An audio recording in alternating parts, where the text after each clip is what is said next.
Hello everyone, আসসালামু আলাইকুম। সবাই কেমন আছেন? আশা করছি সবাই অনেক বেশি ভালো আছেন। আজকে বিকালে নাস্তা একটু নুডলস করলাম, তারপর আমার মেয়ের জন্য। আমার মেয়ের খুবই নুডলস খেতে ইচ্ছা করতেছিল, তো পরে ভাবলাম যে তাহলে নুডলস করে দেই। আর আজকে আমার মেয়ের হচ্ছে ডিম দিয়ে নুডলস খেতে ইচ্ছা করতেছে। ও বেশিরভাগ টাইম চিকেন দিয়ে নুডলসটা বেশি পছন্দ করে, বাট আজকে বিকালে বলতেছে যে মা আমাকে একটু ডিম দিয়ে নুডলস করে দাও। তো এই যে মেয়ের জন্য নুডলস রান্না করতেছিলাম বিকালের নাস্তায়। আর এভাবে নুডলস আমি ছোটবেলাতে অনেক খেয়েছি, আমার তো ভীষণ ভালো লাগে। তো ভাবলাম যে তাহলে মা মেয়ে দুজনে একটু নুডলস রান্না করে খাই। তো এই যে দেখেন, নুডলস রান্না করতেছিলাম।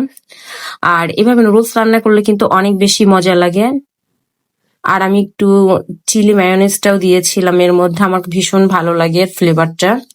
তো যাই হোক, আপনারা কে কিভাবে নুডলস রান্না করেন অবশ্যই আমাকে কমেন্ট করে জানাবেন। আমি তো অনেক রকম ভাবে নুডলস রান্না করি, সো আপনাদের সঙ্গে এর আগে অনেকগুলো ভিডিওতে শেয়ার করেছি।